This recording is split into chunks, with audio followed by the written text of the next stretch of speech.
Hello?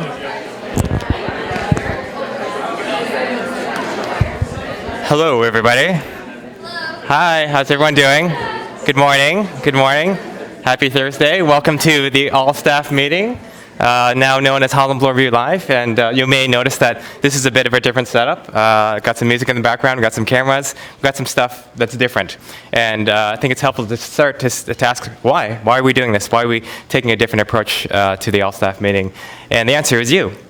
So over the course of the last few months, we've looked at information and feedback from previous all-staff meetings, and we've been looking at the feedback, and we challenged ourselves to say, is there a different way we can engage with staff? Is there a different way that we can all come together, take advantage of the fact that we're here only 2 or 3 times a year in this kind of format where we bring together to update each other on important information, give context to some of the important work that's happening, and the result is a new format.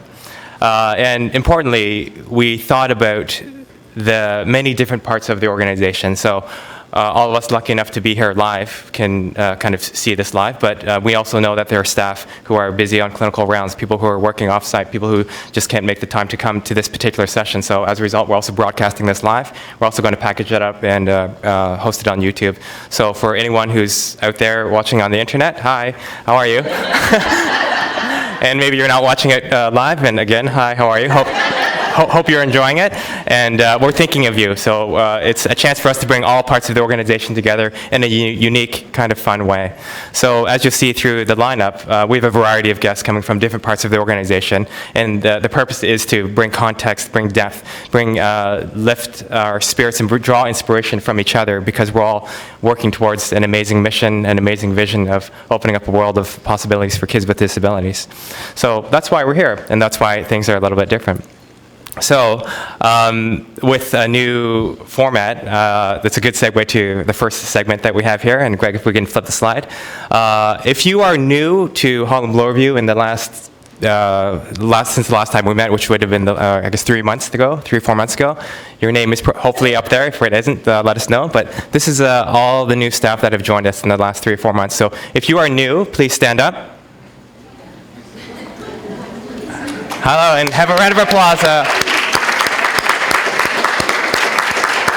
A warm Holland Bloorview welcome. And if you're watching at home, I hope you're standing up in your, maybe you're in your pajamas, or you're in your in your living room. If you're in your offices, I hope you're standing up as well. And I just want to welcome, on behalf of all of us, to all of you, welcome to Holland Bloorview. As a new person, I'm about 4 months in, and the welcome I received was extremely warm and gracious, and I've just felt at home since I walked in the door. So, welcome to our new employees. So, the first feature, or our first guest, is someone that you'll know. She may be one of the most accessible executives you'll ever meet. You'll have a chance to read her blog. You can follow her on social media through Twitter. She's also known to have coffee around the hospital, different times, different places, so that you can have a conversation with her. She's our president and CEO, Julia Hennigsberg. How are you? Welcome. Well, I figure it out, Stewart. Are you, We're playing some Drake for you. That was Drake. That was Drake. That's a little bit of an inside joke, but not so inside. Follow me on Twitter, like not so inside. Yeah. So are you like more Ellen, more Jimmy Kimmel? I'm just wondering where this is going. Like, is there car karaoke at the end of this? I think I'm more like the guy that throws the pencil at the end. Was that Letterman? That's why I have a pencil here. I was going to like fling it at the camera at the end. So. We do have some trivia, so maybe it's more like Ellen, I guess. More like Ellen? I think so. So will you dance? Who's hosting this show, Julia? That's what I want to know. Yeah, first and last time I'm a guest. Yeah. Right? I can break out the moves, though. I've been known to stir the pot and stack the bookshelf, but we'll save that at the end. Wow, this wasn't part of the interview questions, but... Okay, so Julia, a lot has happened in the last 3 or 4 months, and from your perspective, could you maybe give us some of the highlights from where you're sitting? Mm-hmm. Sure. So, I mean, there's always lots going on at Holland Bloorview, but there are a couple things that I thought about mentioning that we haven't talked a lot about yet, and there'll be opportunities to talk more about. One is that you all were great at filling out our employee engagement survey, and You were pestered a fair amount to do it, so thank you for actually doing it after being pestered a lot. And through your managers and your leaders, you'll be hearing more about the results in depth for your areas. But I was really excited to see that our overall engagement score went up by 3%. So we went up from 80 to 83. 80 is already, I think, in the top decile. When you're at that high a level, every percentage point you go up, you are really working hard to get there. And it says a lot to me because we've been in an organization that has gone through a reasonable amount of change over the past couple of years since we last did this survey. So that really said a lot to me about what I know from walking the halls every day and talking to you, that we are a place where people are passionate about their work and passionate about being here, but that showed. Like I said, you'll hear more about it, but a couple of things that we saw coming out of the survey, opportunities where we need to do more work, and that's the point of it, right, is to hear your voice and understand where we need to do more. Professional development. People want to do more. They want to learn more. They want to get even better at what they do. I mean, that's a great thing to hear back. So we need to do things that help you to develop yourselves professionally. And the other thing we heard about is what I think in the lingo is coaching conversations. You want to be having productive conversations with your colleagues, with your managers, et cetera, to, again, get feedback, again, continue to excel in what you do. So that was amazing feedback to get. Things that we already know that we need to be working on, so we're really excited to continue to do that. The other survey we did over this period of time was the Equity, Diversity, and Inclusion Survey. And again, we're going to be talking about those results in the context of more education and discussion about why equity, diversity, and inclusion is important to us organizationally. It is a huge personal passion of mine, has been for a long time. But we know that we are deeply concerned because of who we serve and what we do with health equity, with those what we call social determinants of health that impact the ability for children to achieve the goals that they have in life. And the way we do that across all manner of clients and in all different kinds of contexts is why we need to really think deeply about how we can be an organization that embraces a very forward-thinking view of equity, diversity, and inclusion. Look around our city, look around this room. We represent that, so we need to embrace that. So we'll be doing more on that, which I'm excited about as well. And we'll be rolling out the results of both surveys and then over the next few weeks, months. Exactly. Okay, great. Now, one measure of engagement is participation in different events, and there's been lots of events across the organization. There was lots of Autism Awareness Month activities. We had Salute and Celebrate. We had Nursing Week. So, just thinking about the whole variety of events across the hospital, what does that mean to you? Like, just maybe put that a bit in context for the different ways that people can participate. So, Salute and Celebrate is always amazing. It's just extraordinary. It's an opportunity to celebrate people who have, continue to have such passion for this place over a long period of time. And what I love about it is you get that same sense of excitement. I love this day from someone celebrating 5 years as from someone celebrating 25 years. So it's a really, I think it's a day where we come together and share with each other how important what we do is to all of us. So Salute and Celebrate is always amazing. Right. These awareness days and weeks, I think are really important because they give us an opportunity to take a pause.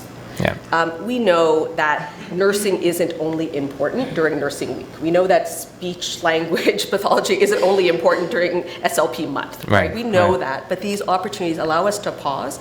So for Autism Awareness, for example, it was a great opportunity for us to showcase Holland Bloorview's expertise on a national scale. So to have our scientists on Canada AM, day after day, that is bringing to families in need of excellent, high-quality information, information right to their breakfast table. Right. So that, to me, is extremely meaningful. The Nursing Week was a really terrific opportunity to, I think, keep the momentum going from Marilyn Ballantyne's great work with the entire nursing team and the leadership team around nursing in terms of developing the nursing vision, the best of nursing, strength-based care, and it was a fantastic event and really showcased the excellence among that group. Great. And we will be, later on in the show, or the meeting, whatever we want to call it, we'll be going a bit more in depth into autism as well as from the front lines of care, which I'm really excited about. So we'll go into a bit more detail on that. A slightly different tact in terms of things happening in the organization. People are probably curious about the strategic plan. We're in the final year of the 2012-2017 plan. So any highlights on what the process is to reinvigorate that, or closing steps and next steps? Yeah, so very top of mind at the senior management team table. So, and I realize when I say senior management team, not everybody knows what I'm talking about. So the vice president and I, and our CEO of the foundation and our school principal all sit around the senior management team table.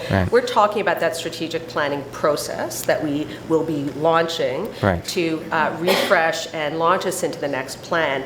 What is an overlay on that is, as we all know, accreditation launched last month. Yes. And so we're looking at what's the strategic value of accreditation as we go into a new planning cycle from a strategy perspective. And so rather than thinking about, we've got this big piece of work which is getting us ready and moving us through the accreditation process, and we have this big piece of work which is developing a new strategic plan, let's layer these together. Let's understand what each says to us about the other. What does the environment tell us? And that's how we're going to build something that is going to work for the organization, but take advantage of our very deep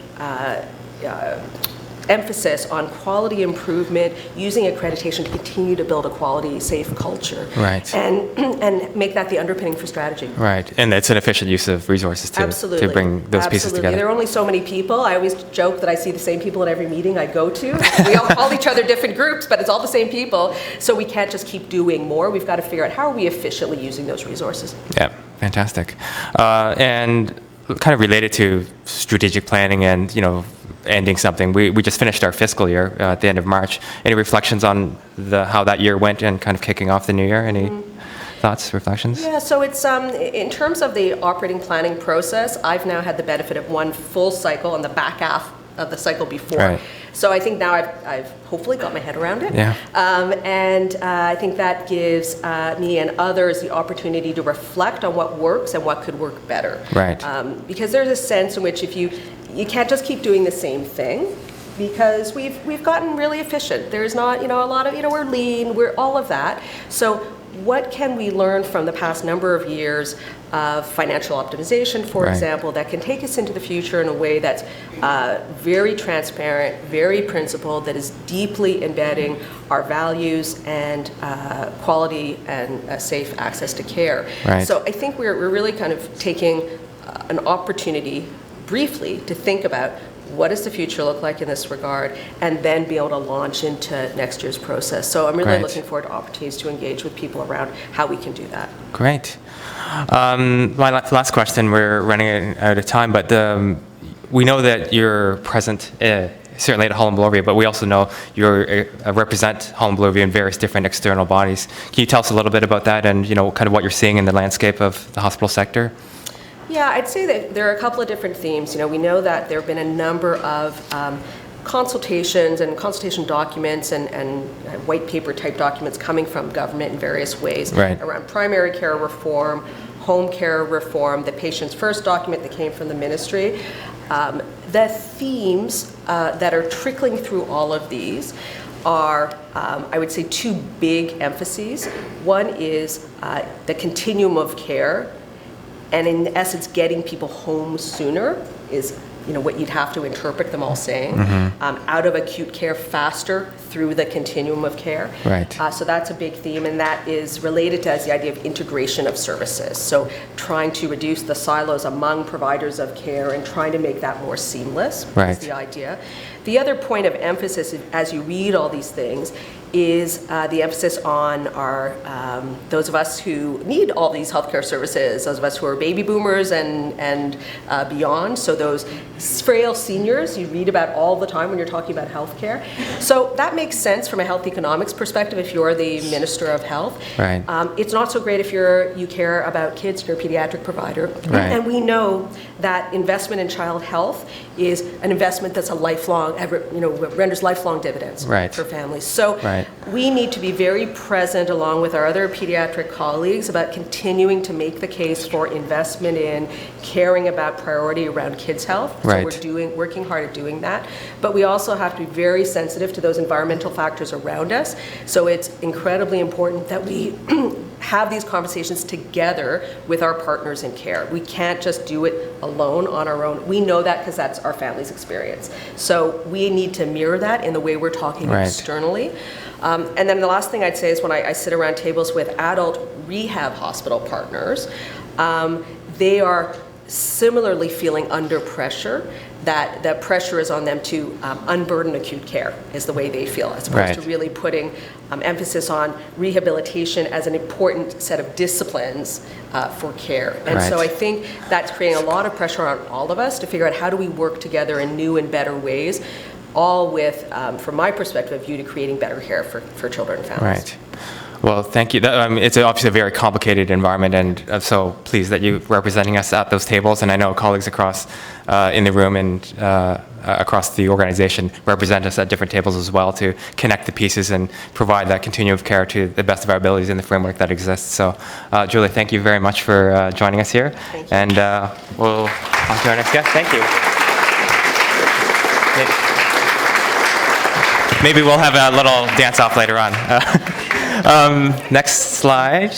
I want to, this is the time in the meeting where we want to recognize somebody who, and we all know about the Spotlight Recognition program, and here to provide a little bit of insight into it as to the meaning of it in both terms of receiving a Spotlight Award and also giving one. So that kind of full spectrum of the Spotlight Recognition program is Larissa Halushka Smith. She's our Volunteer Resources Coordinator. She and her team are responsible for coordinating the 1,000+ army of volunteers that support our work on a day in and day out basis. So please join me in welcoming Larissa. I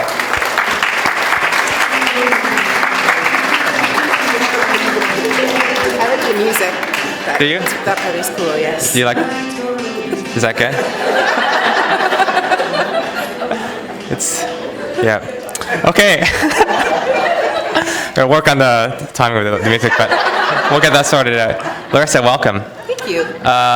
So, Spotlight Awards. Yes. So Spotlight Awards is a fantastic program. So hundreds, thousands of these are submitted every year, and you have both received and given one. And you know, there's the saying, "It's better to give than to receive." So I'd love to hear it from both perspectives. So can you tell me about the time when you received one and how you felt? Yeah.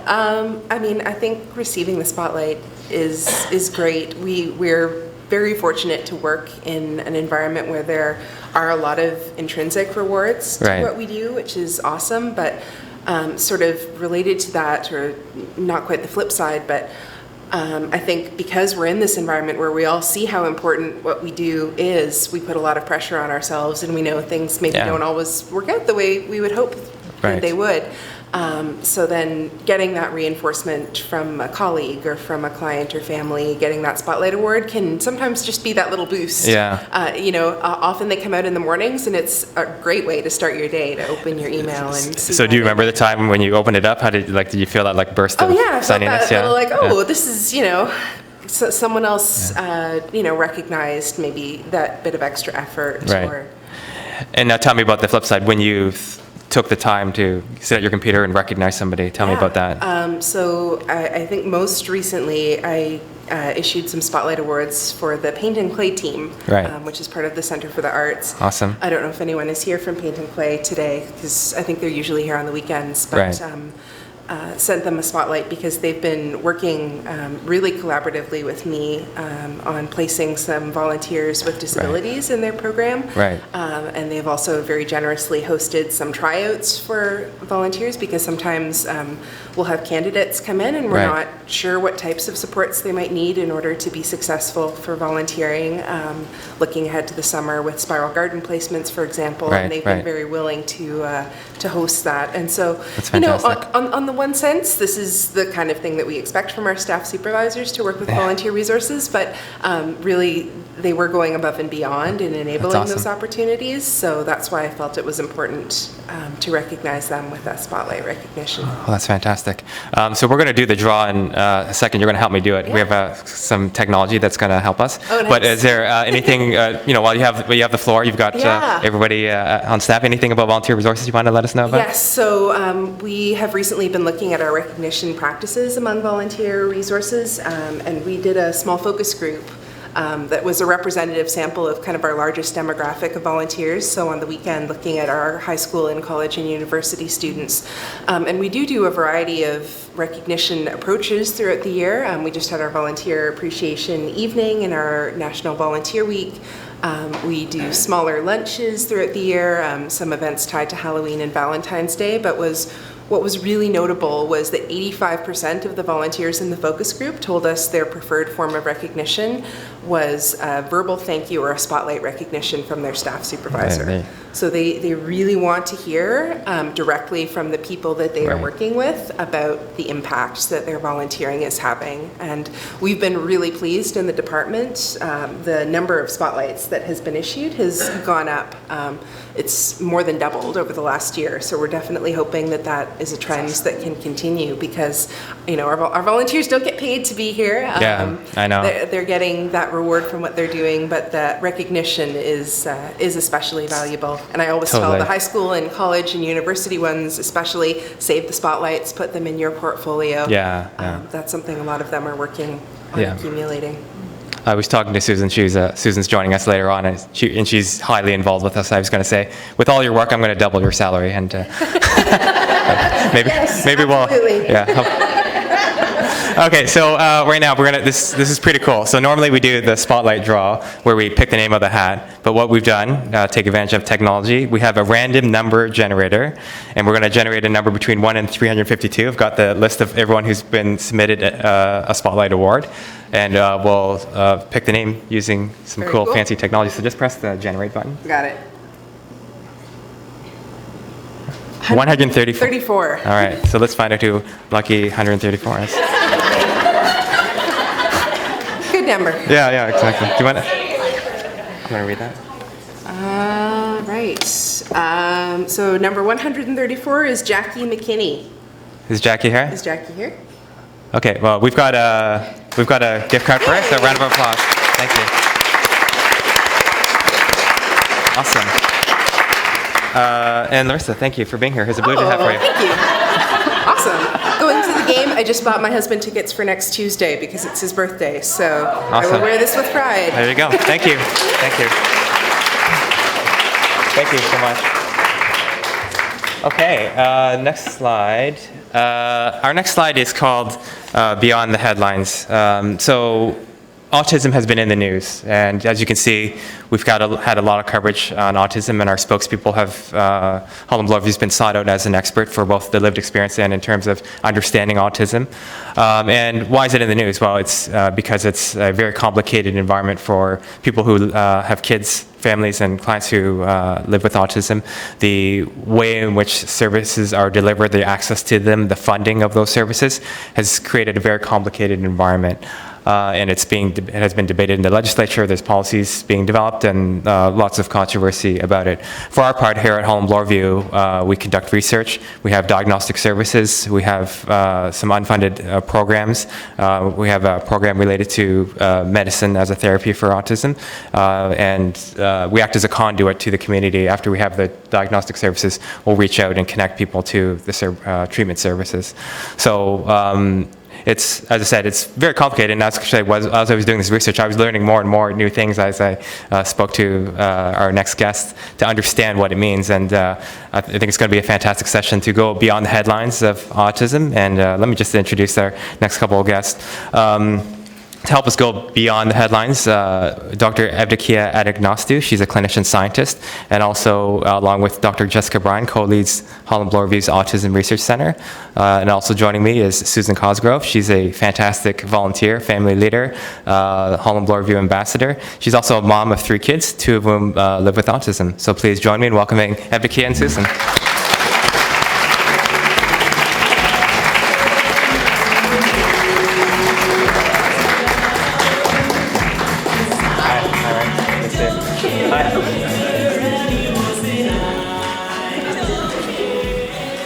Do you like the tunes? That's good. Perfect. Okay, so Susan, I'm going to begin with you. So you did, and a quick shout out to Bloom, our blog. You did an interview with, hi Louise. Louise Kinross runs this awesome blog, and you did a video interview with her, and you described your life as a life of triage, which is, I think it's a really amazing kind of use of words, and I'm sure there's some emotional pieces behind it. There's some probably pragmatic pieces behind it. Can you just maybe tell us your story and shed a bit of light on that quote? Okay, I think the best way to describe it might be anecdotally. Sure. First of all, a little background. I have 3 kids. Yeah. Liam is 12, almost 13, and he has autism. Kaya turns 11 today. It's her birthday. And Kaya has ADHD as well as she's gifted. She's a learning disability, and she's on the Children's Advisory Committee here. Right. And Phoenix is 2 and also has autism. And I am a single parent, so it's just me and the 3 of them. Wow. So I guess a life of triage, if I was to tell a little story, would be, let's say it's evening, we're at home, dinner's done. Liam is in the washroom. Let's say he's not feeling well. He's sick to his tummy. He needs a shower to be cleaned up. Yeah. Whatever. So I'm in the bathroom with Liam. Phoenix is at the door crying because he's tired and he needs to get to bed and be put to bed. And Kaya needs help with her homework. So automatically in my mind, I need to triage what is the top priority and what can be put off. So obviously I have to go help Liam, have to close the bathroom door because Phoenix can't be in the bathroom. So Phoenix is probably banging on the bathroom door, howling, while Kaya is trying her best, although highly distractible child, to get her homework done through all of that at this time of night. Right. And that would be like a 10-second clip of a life of triage. Wow, that's amazing, and kudos to you for doing that, to handling the life of triage. It's the only life I know. Yeah. I'm going to turn it over to Evdokia. So Evdokia, you do so much work in autism and recognized as an expert in the field of autism. And we were at a meeting once, and I heard you describe our work at Holland Bloorview as being different.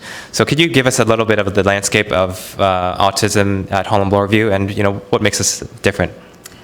For sure. So, as you mentioned, we have a clinical program at Holland Bloorview for autism, and we have a research program for autism. Right. So, on the clinical side, we do focus on getting these kids diagnosed as early as possible so they can access the early intervention programs that we know are so important as early as possible.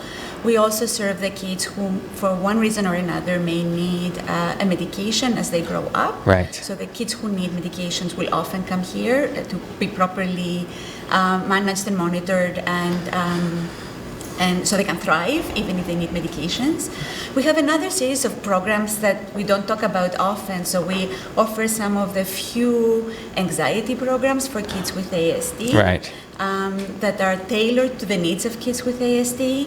We do quite a bit of training. So I can give an example. Over the last year, our team trained 270 bus drivers in the city on what autism looks like on a bus and how to appropriately approach a child, accommodate a child on a bus. We've trained the Ontario Camping Association. We've trained their camping directors over the past year. Wow. We have trained Life Labs, which is an organization that does blood work in the community, to have better techniques when approaching a child with ASD that requires blood work. So we have a training mission. We have a mission to develop educational materials. So currently there is a parent advocacy toolkit that has been co-developed with our family leaders that is in the final stages of review with Autism Speaks Canada.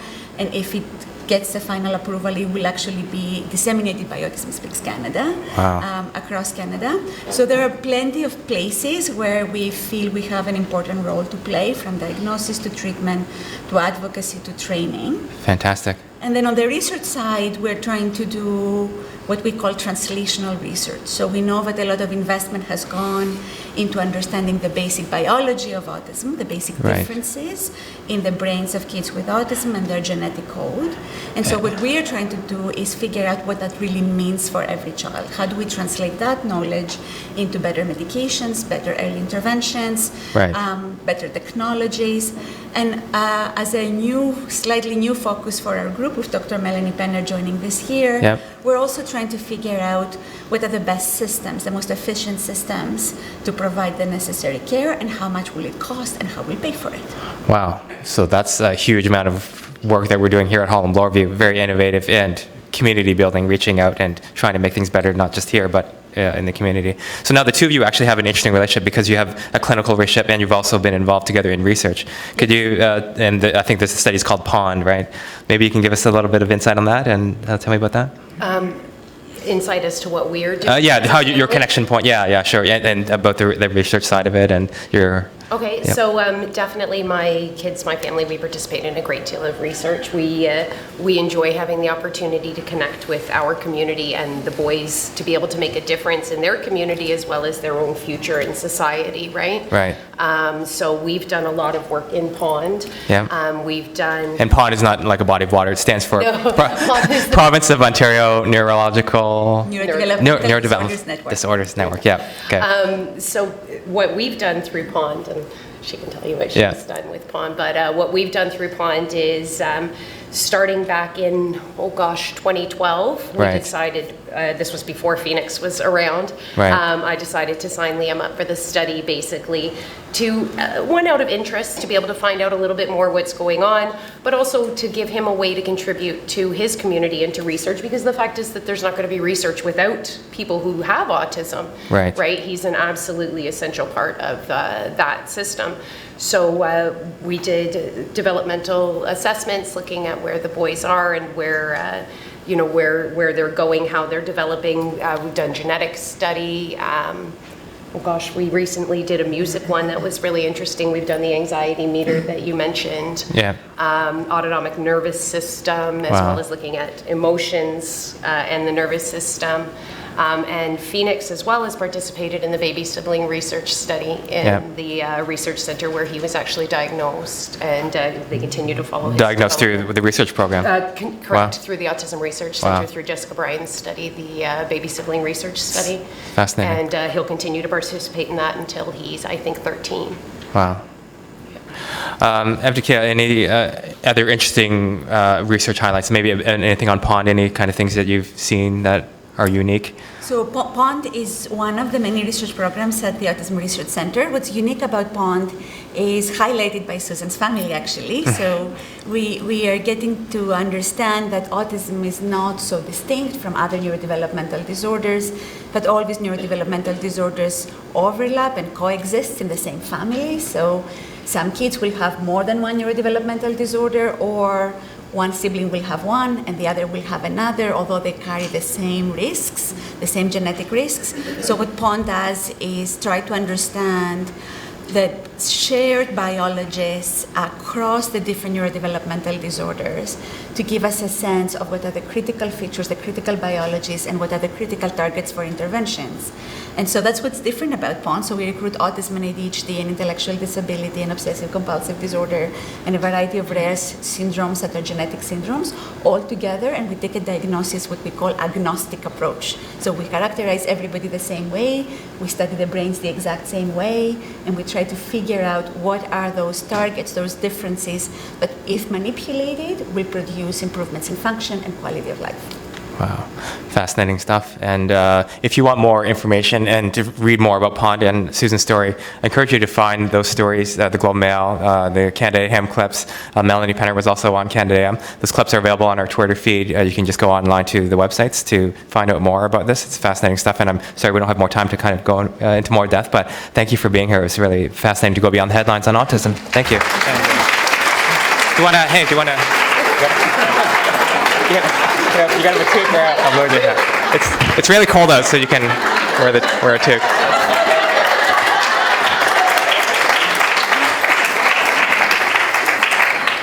Okay, now, next part involves all of you. We're going to have some trivia, and you probably have seen, hopefully you saw, it was about 3 or 4 weeks ago, out in the main lobby, there was an accreditation launch. Accreditation is coming, the accreditors are coming in September 2017. It's a very big operation that helps us focus on quality, health, safety here at the hospital, and here to give us a little bit more insight on it and have a little bit of trivia, and I've got some more Blue Jay stuff, is Laura Oxenham-Murphy. She's the Manager of Quality.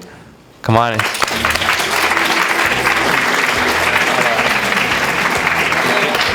you hear the country music? Oh, Yeah.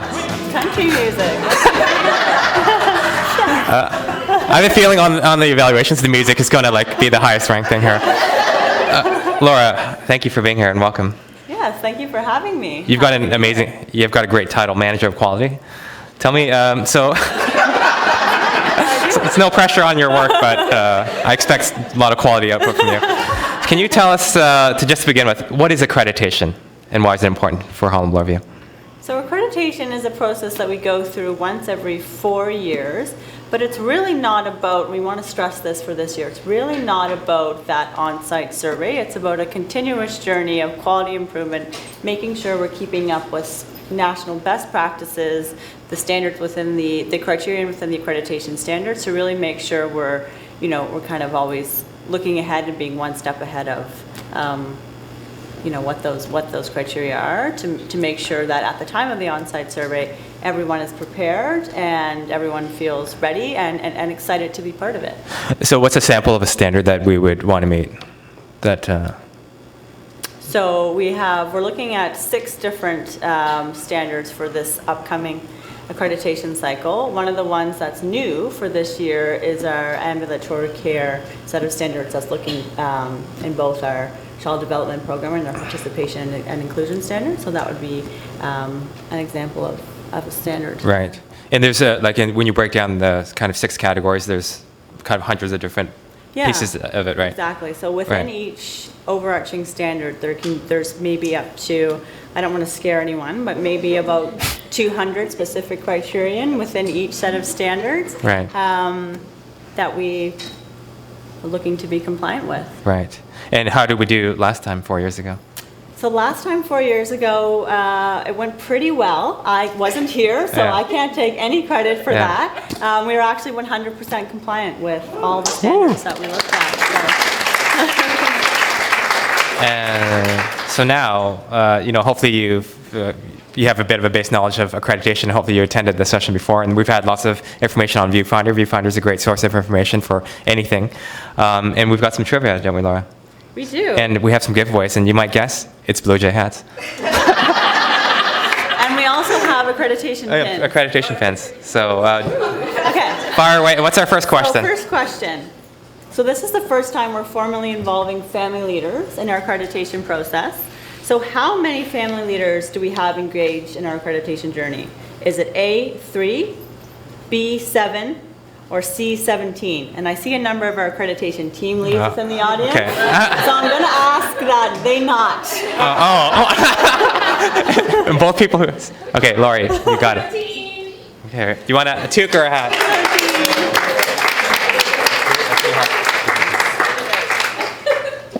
Okay, awesome. Next one. Can you name 2 of our 6 accreditation teams?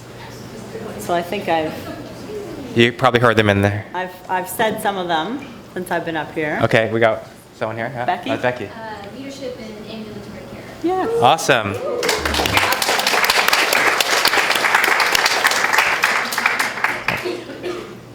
Next up is, can you name 2 of our accreditation team leads?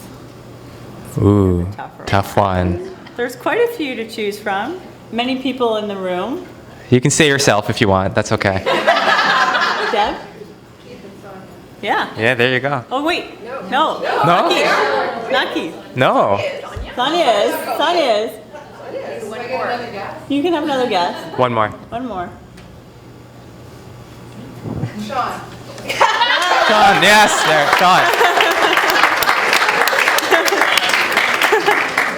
All right, here we go.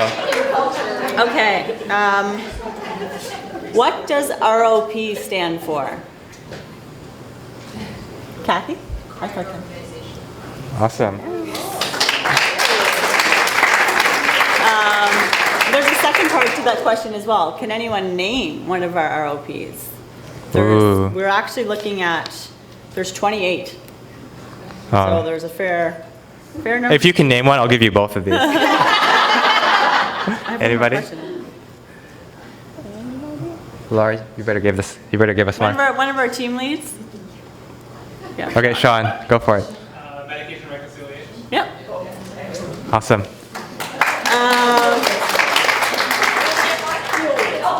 One, okay. And finally, what is our accreditation tagline? There's a... Here's a... This is an easy one. At the back. Yeah. That's, in school, we call that an open book exam. Laura, thank you so much, and I guess we'll hear more about this as the months come by, right? Or was there another one, or? No, that was it. I Okay. just wanted to put a quick plug in that we're going to be launching the Patient Safety Culture Survey on Monday, June right. the 6th. So that's going to be going out to all staff who interact directly with our clients and families. And in advance of completing that survey, we're asking that you attend one of our mandatory patient safety education sessions. So you can either attend an in-person session or watch the video on Viewfinder, which will be up on the 6th as well. Fantastic. Thank you, Laura. Do you want a hat?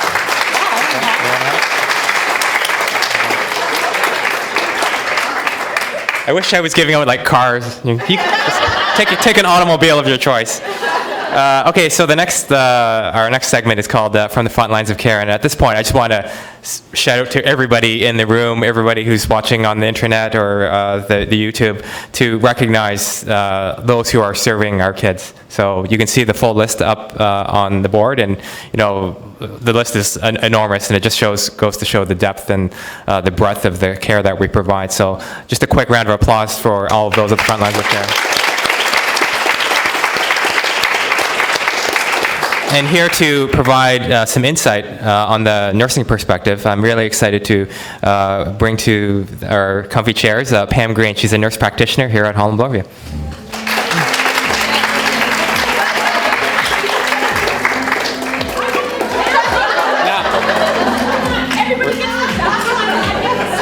We're totally getting into this. Hi, Pam. How are you? Good, how are you? Good to see you too. Matt, do we need to stand? Oh, we're doing this?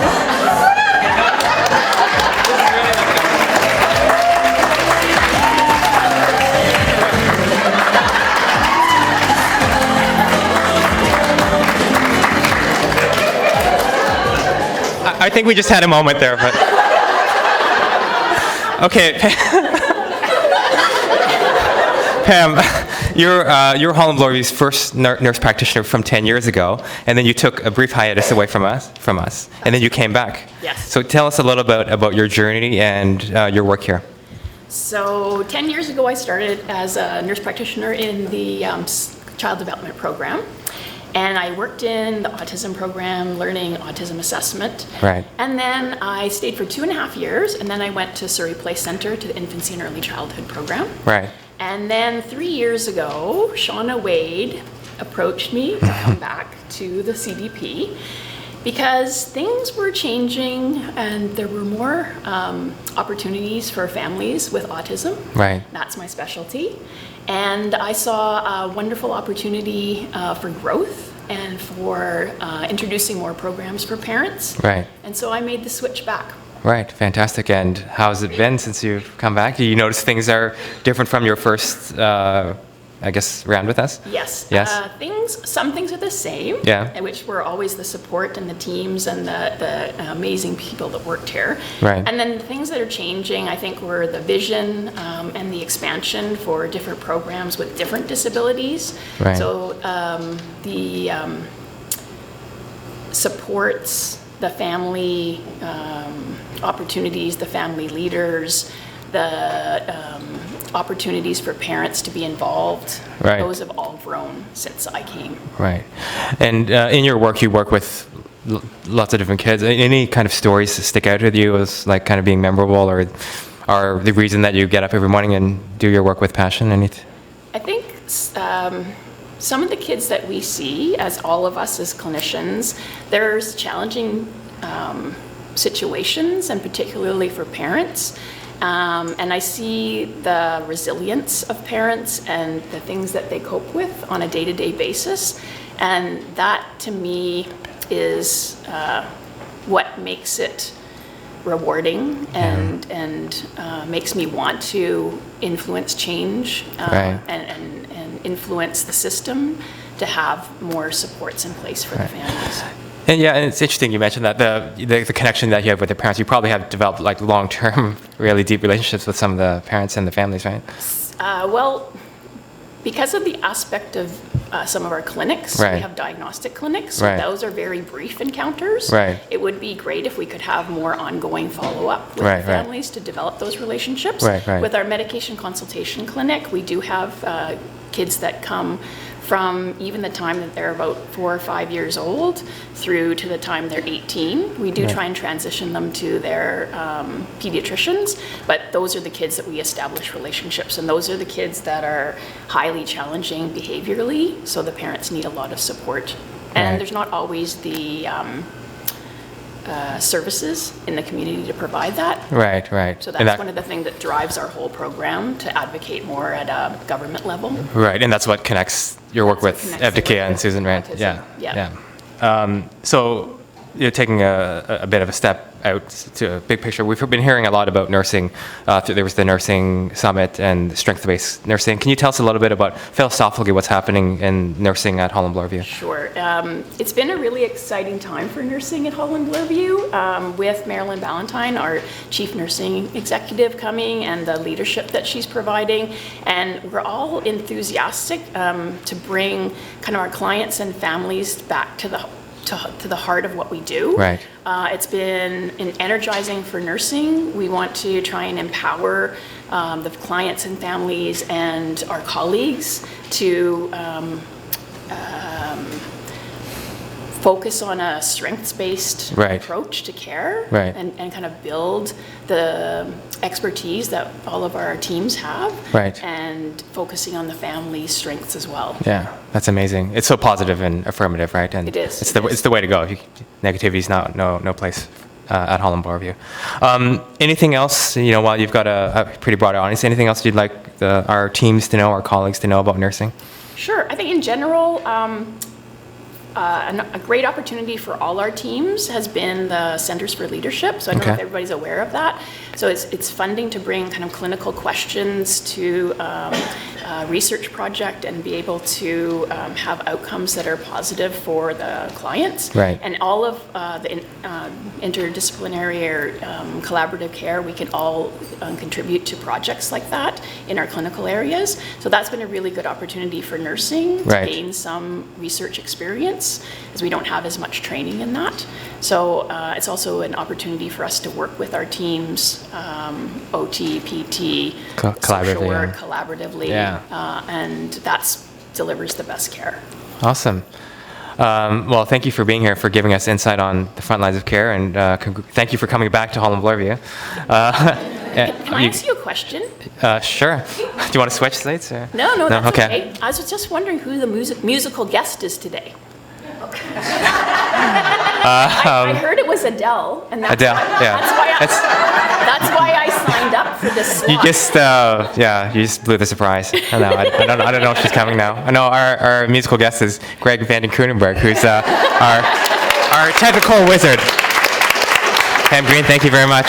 Thank you. Do you want a toque or a hat? Or? Sure, anything. There you go. Wear that hat. It's so cold out, so. Okay. So my next guest comes to us from the Foundation, and the Foundation has a key role in developing new ways to engage the community in our work, to go beyond our walls, stretch out to both raise awareness and, importantly, raise funds so that we can continue some of the important work that we do here. So to join me and to tell me tell us about a little bit what's going on is Lindsay Hutchison.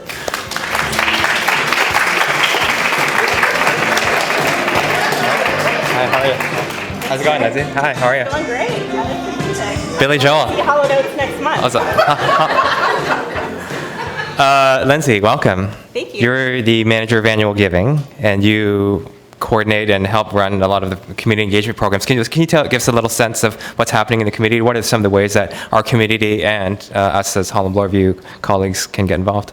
Yeah, thanks, Stewart. So we have a lot of great programs happening right now in the community to raise funds and awareness for Holland Bloorview and to help us support kids with disabilities and their families. So I'm going to share just 3 quick highlights right now. Sure. The first one is a brand new partnership we have with Uber Canada. We got any Uber riders out there in the audience? Love Uber. So Uber has made an inaugural donation of $10,000 to Holland Bloorview, which we're really grateful to have. And in addition to that, they're donating $1 from every Uber Wave and Uber Assist ride this month in May. So those are their services that support door-to-door and mobility and accessibility support for riders. Fantastic. The second one that I'd like to share is Spring Fling is coming up on June 12th in Sunnybrook Park. You'll see some flyers around on your chairs. It's a run and we are the charitable partner for this year. So if you are a runner, Stewart, I've seen you in your running gear. Yep, I'll be running it. You can join in registering for this year's Spring Fling. If you raise $150 to support Holland Bloorview, you will get a free t-shirt. It's a nice dry fit run shirt and you'll be part of Team HB Kids. If you raise $250, we'll knock $50 off of your run registration. So you can participate in a 5K, 10K, or 15K. It'll be a great day outside, hopefully with nice weather, and we hope you'll join us for the run. The third item I'd like to share is that the Magna Hoedown is coming up this September in York Region. It's York Region's largest annual fundraiser, and this is the first year that Holland Bloorview is going to be one of the charitable partners. So they pick 15 charities, they raise almost $500,000 every year, and they split it up amongst them. And we're really excited to be on board with them. It's going to be a great weekend. It's taking place on September 16th and 17th, and there's going to be a concert from Paul Brandt, there's barbecue. It'll be a lot of fun. So it's taking place in Aurora. If you live in York Region, we hope you'll come out for that. You can buy a ticket. Tickets are $50 for the Friday night and $70 for the Saturday night. And if you are not a York Region resident and don't want to make the trek up to Aurora, you can also support by buying a raffle ticket. So we'll have a table over the summer here at Holland Bloorview. We'll be selling some raffle tickets, and the grand prize is $75,000 cash. So come out and buy a raffle ticket. And you could take Uber to York Region too. Okay, you can take an Uber ride up there. That's right, Stewart. Anything else happening foundation-wise that you want to, that's kind of exciting things? I know you guys are involved in so many different projects. Anything you'd like to highlight for us? Yeah, thanks, Stewart. So in addition to the great work that's going on in the community, there's a lot happening right here within our hospital where staff and client families are giving back that we're really excited about. So I just wanted to share a quick update. I know many of you saw Dr. Flap out on April Fool's Day for April 1st playing her ukulele. She successfully played that ukulele for 24 hours straight, and she surpassed her fundraising goal, raising $5,400 to support the Therapeutic Clown program here. Thanks for your support. Shout out to Dr. Flap. I'm also excited to share that this is going to be an annual event, so you can practice your ukulele skills and your song requests to join her next April. In addition to that, we have another new partnership to announce with Havas Worldwide. They're an advertising agency that has just agreed to a new pro bono partnership with us that's going to result in $1 million in donated in-kind services from them over the next 18 months. So we're really thrilled to have them on board, and I'd just like to thank all of the staff and family leaders who've kind of participated in the onboarding process with our new agency. We're going to see $750,000 in donated ad space from them in the next year, spanning 3 different ad campaigns. And we're really seeing this as a true partnership, so that's why we've brought family leaders and staff in at the forefront of this new initiation with Havas, so that they really understand Holland Bloorview's culture, our mission to help kids with disabilities and their family, and that they can then translate that into powerful branding and messaging that will get out into the community to help more people know about the amazing work that you're all doing here. Fantastic. So stay tuned for September for that first ad campaign to roll out. Fantastic. Lindsay, thank you. We're getting a little short on time, but I just want to thank you for being here and thank the foundation and all your team members for coming out and doing so much to build the Holland Bloorview Band. My pleasure. And can I take a picture of everybody since this is like an Ellen show? I feel like is this a big selfie? We should do. We've got new Twitter and Facebook accounts that are merged. Take a quick one. Sure. Post-its. Everybody, big smiles. Yeah. Thanks so much. Oh, there you go. Thank you. Okay, so I'm committed to getting us out at 10 o'clock, so we'll have, we built in about 45 minutes of programming, but with unexpected dancing, sometimes things go a little bit over. So we have a fantastic panel. Any questions anyone might want to ask, and I may have a hat if you are brave enough to ask a question here. Okay. No, we're going once. Did I mention I have a Blue Jay hat if you ask a question? Okay, we'll take the opportunity to end as on time. So just a bit of a closing comment. I just want to thank everybody for being here. Thank our guests. Thank Greg Vanden Kroonenberg. Thank Vanessa Tsang, Michelle Halsey for making all this possible. Mia Parnes for the awesome graphic design. Thank all of you for being here. If you're watching and again, hi. It's your engagement and your involvement that makes all this possible, and we loved your feedback. This is something new. We want to be different. We want to go on the edge and take the risk and see if doing something different makes the information more accessible. So we have some feedback forms. If you'd like it, awesome. Don't be shy. If you don't like it, you can tell us that as well. And if you have any ideas for guests, other comments, fill out the form. There's a prize if you want to put your name at the bottom. And that's it. Thank you for joining Holland Bloorview Live.